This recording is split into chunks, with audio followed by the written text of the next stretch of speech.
Nearly good evening. Thanks for staying with us. I will try to make this session as exciting as possible. So that's why I'm staying here at the moderator's chair. We'll discuss about work here because I see office employees every day, but some days there is a factor of burning out or inspiration, and sometimes it's the backbone of how they work. So recently, I found it common to all the company. The essence of what we do is to inspire people not to lead themselves to the self-exhaustion. I'm happy to be the moderator for this session because office is the environment we visit more often than home, or at least we spend more time there.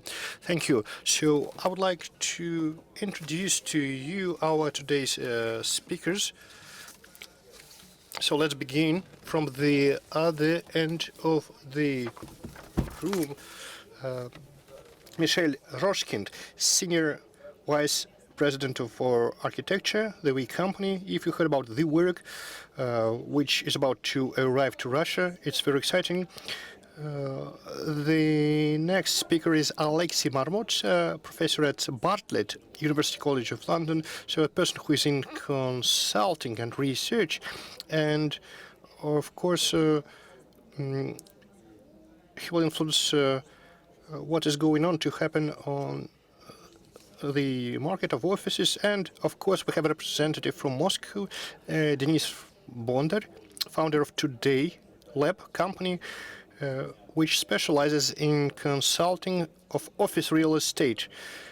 He's here and now, so let's applaud to our speakers to move to our questions. I would like to begin. Let's begin with the future of work, of our jobs. So half of people get paid for being architects, managers or engineers, and sometimes an office environment is actually a barrier. Is the future of work in general, and in office maybe? Easy one, easy, yeah. Okay. Can you hear? Just a little question. What's the future of work?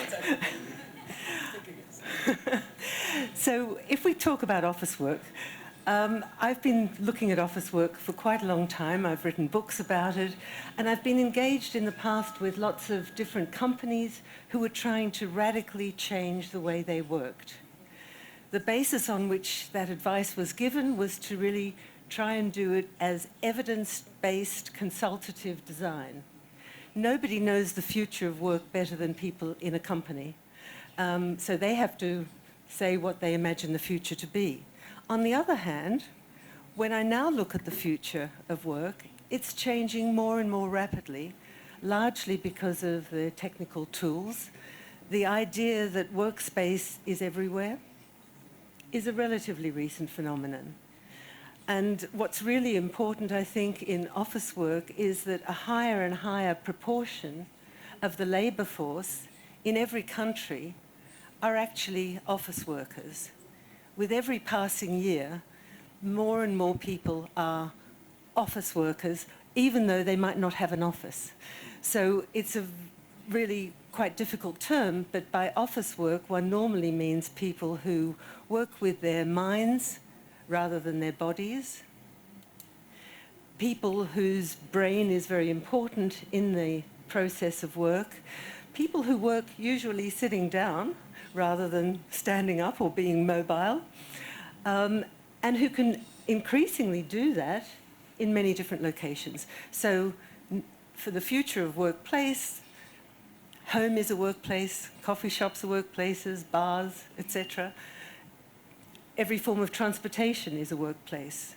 One now walks through the streets and feels offended if you can't actually get an internet signal and continue to have your phone calls or your access to your emails everywhere, anywhere, at all times. So we have this phenomenon of, on the one hand, office work dramatically increasing and having flown out of the office. And that's one of the challenges to face up to in the future. Okay, may I ask you a personal question, all three of you?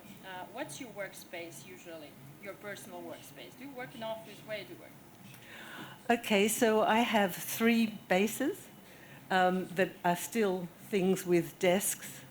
One of them is a hot desk in a big room, and this is a part of a university where I'm a senior professor.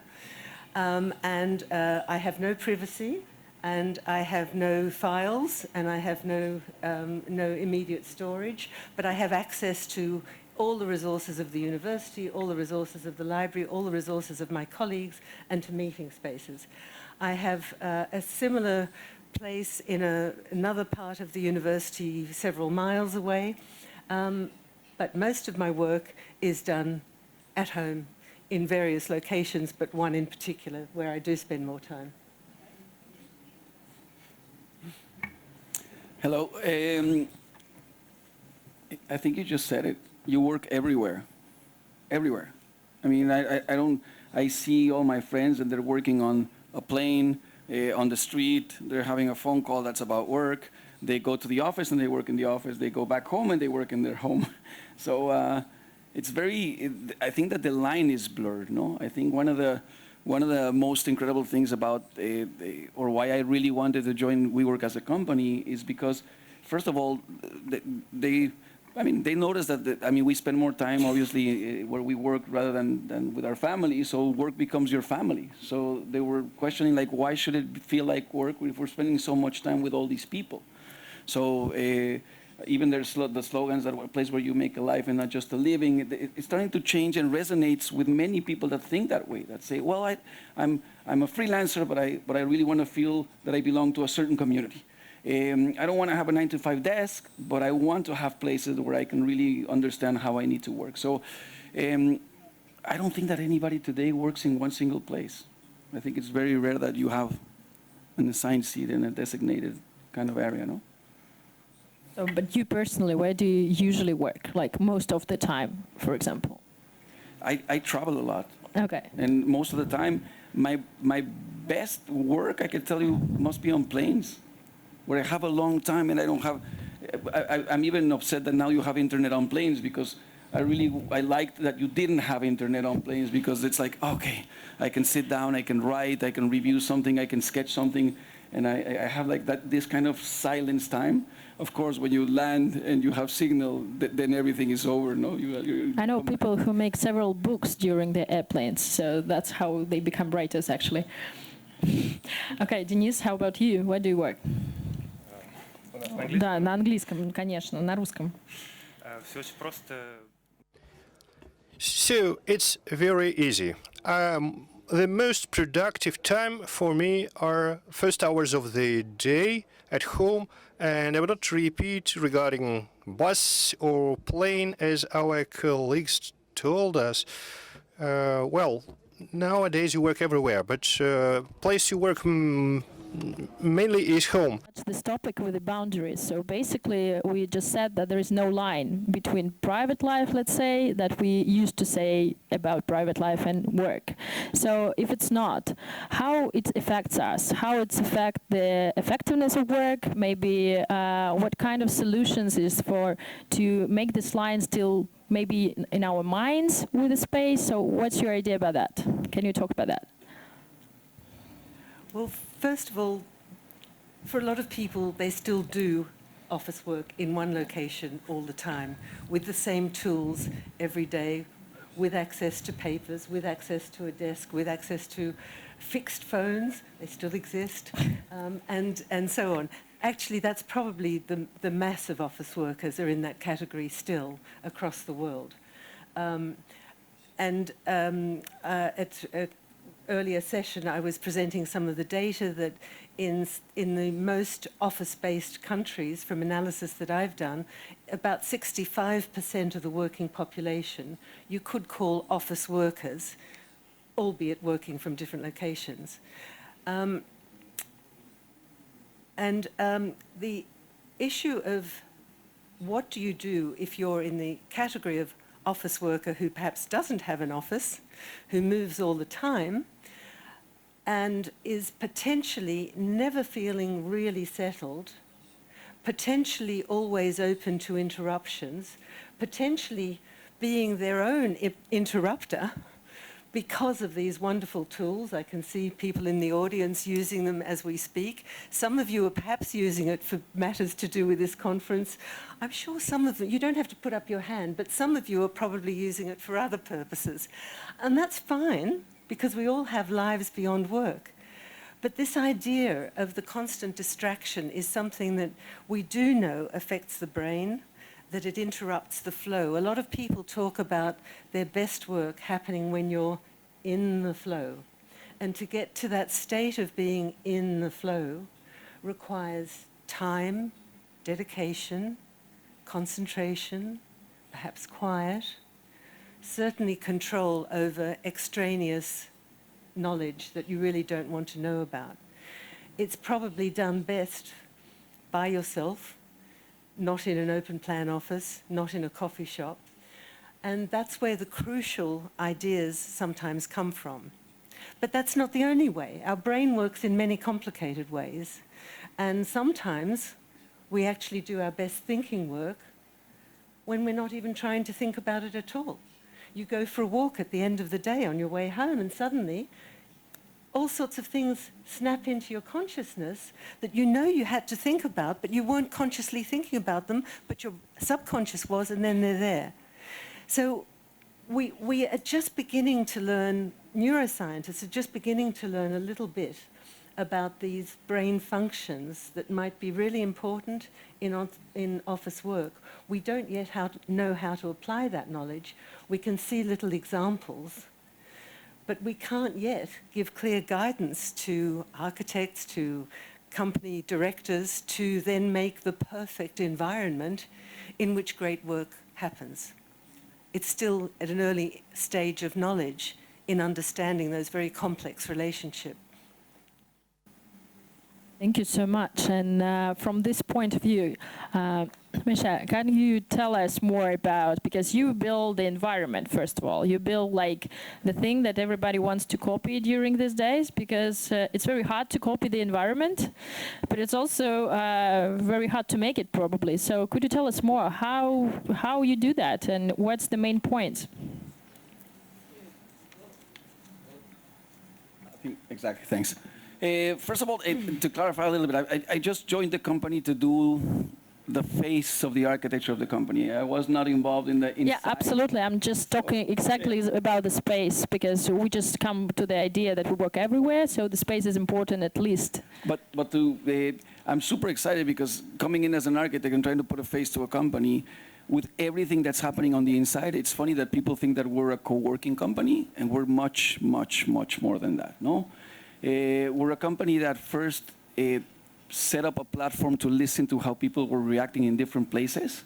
And by understanding how people were reacting, we managed to give them something that they would feel more part of that community. Either the local coffee guy or that became the barista, or the local wellness person that came and did a class of something. So it's not, I always say that it's very important to do the hardware, no? You can do the best piece of hardware and you have a magnificent architecture. But who's doing the software? Who's providing the software? And what software does this hardware have? So people that think that providing a space is, oh, I made it fun, it looks fun, it's gonna work, it probably won't work. It might look great, but you need somebody to activate those spaces. You need somebody to care. When somebody cares about their community, I think that's the most important thing. And now that the company has been growing, I think that because of these economies of scale and because we have almost 500 buildings all around the world today, we become cultural embassies. We can learn from India what's happening, we can learn from Israel, we can learn from Russia's opening next month, we can learn from Latin America. So that is worth so much in terms of knowledge, what we can do with that information to provide more solutions. And again, we're not a company that provides one solution and that's it, and that's how we do it. We learn over the process, and the first buildings we did are very different than the new ones, and we keep on learning. And now that we're going to have a face and we're going to design buildings with the real estate part of the company, we need to rethink how are windows? What do windows look like? What are lobbies? What are terrace spaces? So we have a chance to do that from the inside out, rather than the outside in. So I think now to me, it's a thrilling moment to be in the company and to have Bjarke Ingels as Chief Architectural Advisor, where we can have these amazing conversations, because as architects, we're always talking about how society is changing. We're listening and seeing society because we're going to design buildings for that ever-changing society, not only as a working environment, but as a living environment that's in our daily lives. Can you show us, and maybe in some examples, because it's kind of, you know, the words that we all kind of understand, but maybe we have a presentation, I know, that we can look at. So maybe you can show us some examples exactly how you do that as an architect. Let me put the microphone on. In the presentation, it was a little bit more of first stuff. Again, everybody, when you're going to do something, I don't know if you take yoga classes or whatever you believe in, when you do something, people tell you put an intention to something before you do it, no? So when we work as a company, they decided to say we're now the we company that has all these other parts. They said the mission is to elevate the world's consciousness. How? I don't know how. We're working in the process of making just people have a sense of awareness, have a sense of that we belong to a community, that we interact with each other, and that it's important to have this place where it's not only about me, no? So, I mean, let me go over, because the presentation was a little bit about how I joined the company. But again, this idea where people make a life and not just a living, and really calling a place more we than work, no? So it's not only about what I do is really important. What you do is as important as the other guy sitting there, because he's also working. And it doesn't matter if he has one desk and you have 10,000 people working in 7 floors of the building. It's about what are we doing to community. Another great example, for instance, is we've had companies joining WeWork temporarily because they were refurbishing their buildings in New York. And then when they left the WeWork to go to their buildings, they said, oh, we're missing something. We don't want to go back to our buildings. We want to come back to the place where the financial guys were mixed with the lawyers and they were mixed with the creative people, because that's something that we also are not understanding as a society. Big companies, they put their company and divide it, and then they hide the financial guys, they hide the lawyers, they only want their clients to see the creative people, no? And we tend to mix everything up, because at the end of the day, that's the place where you're having the coffee. You end up talking to people. So let me see if there's other examples. Well, let me go back. So we have these centers of gravity that you have a kitchen, no? You have a kitchen where everybody has access to. The other thing is that a member from a WeWork in a certain country has access to every WeWork in the world. So that is something also very important. If you travel, I can access the same place. I don't have a designated desk, but I can use the amenities. And not only use the amenities, I'm there and I'm going to see the local graffiti artist who might have done something. I'm going to learn about a writer who's showing his book or doing a reading about his book. So I actually feel that I'm learning something. So just, it's very important to make people understand we are this constant culture that is thriving inside a space that you can learn a lot, or you can just say it as, it's just a co-working space, no?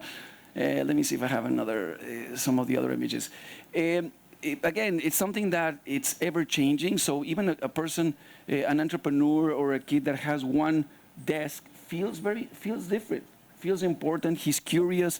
The bigger companies that might be a little bit more established feel shaken a little bit in a good way or provoked. So instead of hiring their cool hunters to go outside and figure out what the culture is happening in other places, it becomes, I try to explain this to other companies. I say, how much money do companies spend on going to a TED Talk or going to Summit or all these important lectures, or even what we're doing now, to feel inspired? But actually, the inspiration comes after the talk, because everybody's talking about it in the coffee, no? In the coffee, or either sitting down and having lunch. And that's what happens every day inside of WeWork. All those conversations are happening of what did somebody do during the day, no? Another thing that, for instance, is important that we do is by not having an assigned seat, or you can have your office, but all these other spaces that are inside of our buildings, people move a lot, and they're constantly either reserving the meeting room, or they're reserving a certain space, or they're going out or going to the terrace. In that, the mobility inside the building is very, very different. I have never been in a place where people move so much. And they're not moving so much because they're hyperactive or they don't want to sit down. They're moving because for the first time somebody told them, you can plan your day. Plan your 9 to 10 meeting, then your 11 to 12, then your 3 o'clock, and then move around as freely as you want. And I was trying to explain to my daughter the other day, I have a 14-year-old daughter, and I was trying to explain to her that this feels more like school, like when you finished once studying mathematics and then the bell rang and then you changed from the math room to the gym and you went to the gym. So that freedom that kids have in schools, it's what you feel really in a vibrant space. And again, because we are paying attention as a company, we are interested in the local culture, we are interested in having impact and creating all these programs that we have of engagement to communities, and we're feeding off that. We're listening to that, and that's to us is like the most valuable asset we have as a company to be able to provide now a school called We Grow or places like We Live. No? May I ask you a question? From the architectural point of view, according to WeWorks, like there are a lot of them all over the world. So you have a guideline for architects who work on the project. So how does it work? Well, there's guidelines that give you the basic stuff that we always use. So all the WeWorks have the same components, but we have the community managers of each of the countries engaging the community. So we bring in, as I was saying, either the local artist or the local barista or coffee shop guy, and we're having all those conversations to really make it, we don't want to become a chain that just repeats and all the countries look exactly the same. They have the same atmosphere, but it's, again, I try to explain it as a platform of the physical world for things to happen.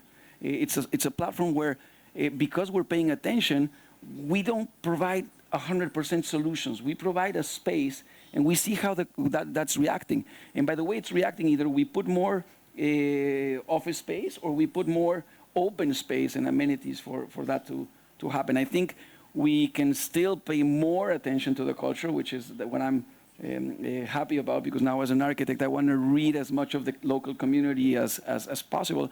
And that's why I talk about we are these cultural embassies in the different parts of the world today, no? And how about the privacy?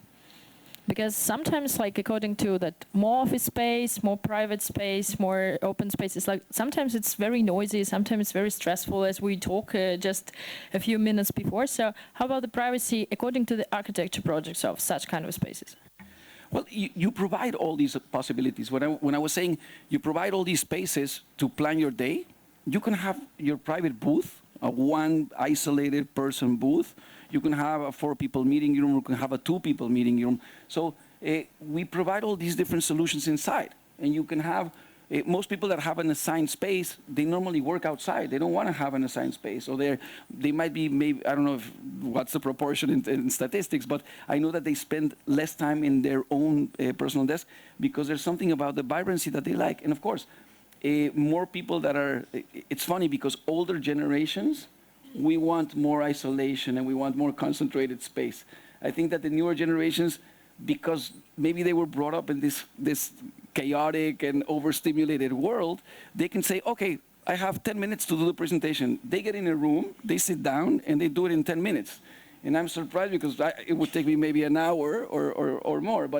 But the whole idea, and again, we cannot polarize as society saying it's black or it's white. It's either all open space or it's all private space. I think you provide different things and you test them. And that's where I think, again, we're a great company because something didn't work and then we take that out and implement something else. And we're learning from society, which that I think is a great thing to happen. Thank you so much, and I'm really keen now to listen to what's happening in Moscow with all these ideas, because according to my feeling, сейчас перейду на русский, мой когнитивный... And I will speak now English. I have a story of my own. Very often when I come to companies and say, come on, let's make a meditation for your company. And they say, okay, we are all for it, but we have no place for it. And this is about everything. studies of English, development of people, and there is no place there, not physically, but all the conference rooms, they are all in glass, and it looks as though people are sitting in the kind of aquarium surrounded by glass seen from everywhere. This is why I've touched upon privacy, Dennis. From your point of view, in Moscow co-workings and in offices, who are the people sitting there? What do you see? And do you see the same thing the colleagues before have specified? Well, things are more or less the same, but Moscow and a year or two behind the trends of Europe. But mostly they are the same. Speaking about co-working, there's one more thing, and this is enlargement of the average customer of co-working. This is a classical evolution from startup and medium-sized business to big operations. Now we can call big companies, and we know most of them, and these are Yandex, Sberbank, Gazprom, ORT, the television, they book space for co-working. So earlier there were just smaller project teams booking places for co-working. Today we can see when Yandex company takes the whole co-working, and there is and they are the only customer there. And sometimes we can ask them, you're so big, why cannot you make offices for you and rent them or own them?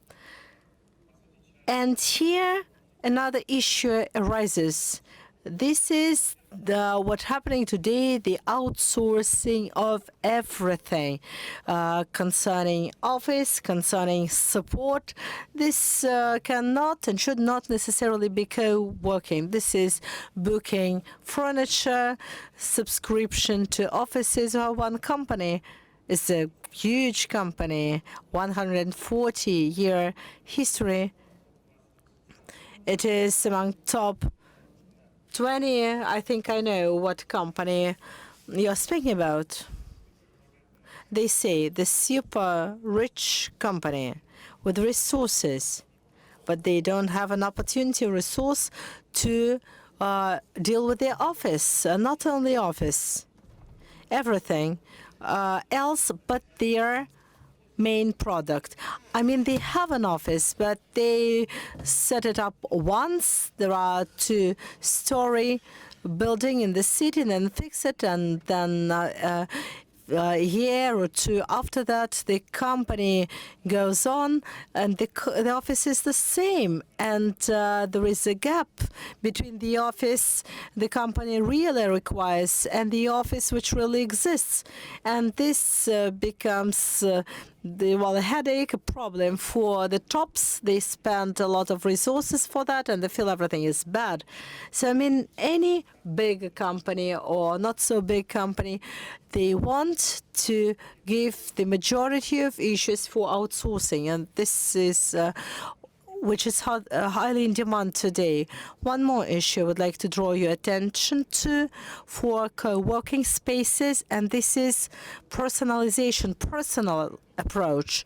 We pushed a project in Moscow, finalizing, we can say, that any company with more than 10 employees, they have their individual planning for co-working spaces. This can be easily explained. Imagine sales people and developers working together in one room of glass.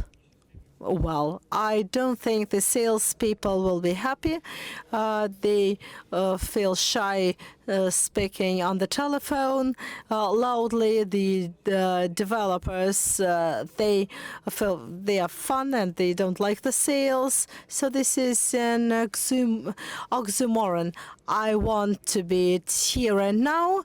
Let it be an outsourcing, but it should be individually created for me. So thus we created about 50 variants of functions we could use as a Lego so that was ready plus customized solution, just combined. Summing up, let me see. There is no company in good mind which would like to outsource the whole office or part of its office. They don't want to deal with it. On the other hand, there are not so many people who want to have just co-working, so that be 10-15% of people are ready to move totally to co-working. Due to many reasons, some have obligations for rent. Some other companies do not want to give everything to outsourcing. Well, the rest do not like the price. And they would prefer to refer and to outsource only some services. So people are trying to balance between do everything myself, repairment, furniture, or the other part of the balance could be I outsource everything. So, well, the balanced approach will be better here. And this is a very interesting niche where we have new players, new hybrid operators, and we'll see more and more of them. Thank you so much. I have a final question to all of you, and it will be about prognosis. Well, what is the craziest trend as you see it? So what do you think will be the trend for the coming 2 years? What will happen with the market of real estate and offices, co-working places? So what will happen in the year 2 years? Because I don't think we can speak about 10 years ahead. We don't know what will happen there. I can speak from the knowledge that I have from the UK.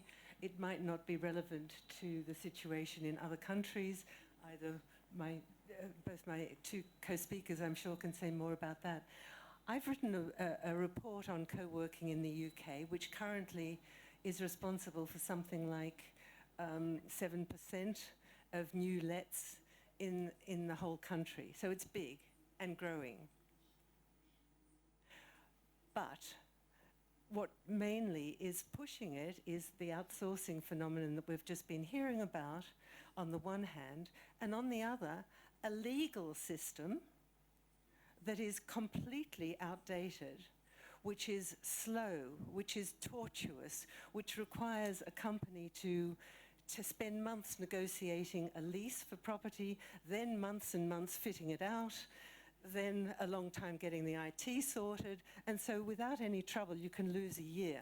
And traditionally you had to sign a very long lease, maybe used to be 25 years, now it's coming shorter, but this is a big burden on everyone. So the outsource offer is fantastic. And why I say all of this is because I think the reason that we've seen co-working growing so much is that actually it's a really important phenomenon around the world that is changing relationships between landlords and between tenants. It's changing relationships between big company owners and their employees.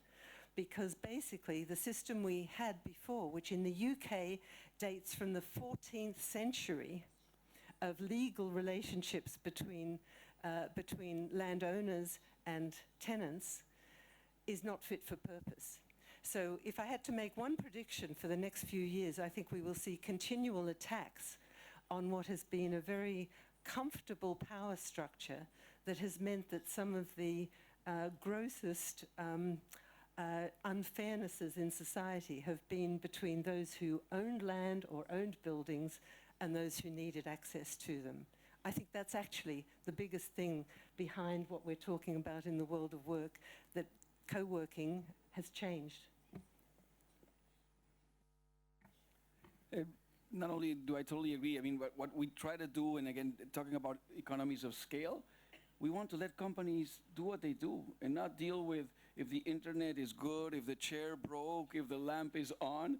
So when you care about all these companies providing a service, and again, you become the amount of things that you have access to, or companies coming to us because of the size of the company today is amazing. So now, not only we can take advantage of that in a positive way, but we can also test companies in a good way also. Like, who is our coffee provider? So if the coffee provider doesn't come, doesn't align with our ethos and the way we want to change the world as a group and really focus on what is sustainable, then we might not buy coffee from that company. And we're testing and we're showing other countries these different types of products. So I think it's an interesting way of not only taking advantage of your scale, but also we want like-minded clients. We want like-minded people. We want people to feel embraced and taken care of, that you're not because you have this that works right now, that's going to be what you're going to be spoon-fed. No, we're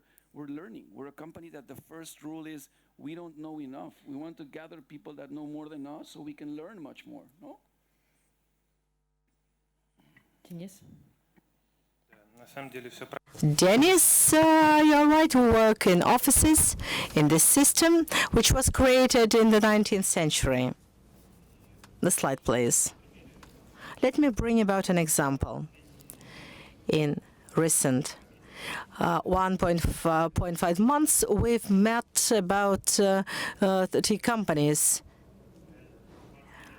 And 25 of the 25 said the following: we've made our office in, and they named the year. This has changed, and we need to change everything. So in this sentence, we can just change the name of the company, the date when they launched their office, and some things which changed. What could change? They became bigger or less. They had new CEO. They started more agile. And at that moment, they were still in the same office with no budget for different kind of furniture. No one ever thought that office would change, that office would be something which needs developing. So this is the moment you realize that it doesn't work. Office is no longer a story you can do once and for all. And this will change until we admit that offices are not churches. We needn't use a brick to construct them. Offices are something transparent, flexible, and the material should be also flexible. This is, by the way, the most important slide and the answer. In the very near future, our working spaces will not be of brick, of heaps built for centuries, because this is not what we need concerning the flexible environment which changes all the time. These changes are evident because, for instance, some departments become bigger, something gets closed, something changes, the whole structure changes, so the principle of construction needs to be changed. So the offices as an evolution will be constructed on the place, so with prepare mat in the factory, and then you take it as a Lego and you construct it on the place. So everything becomes quite clear. The building is the inevitable element which was project once and for all by the owner, and the developer likes it also. So, well, this is the hardware which doesn't change, but the evolution is, and the speed of the changing of the iPhone, the hardware is much less than the change of the software. Переоборудовать не будем.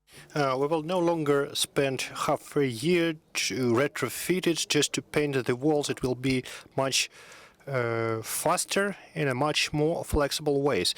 You see, a project we launched recently, a constructor of offices.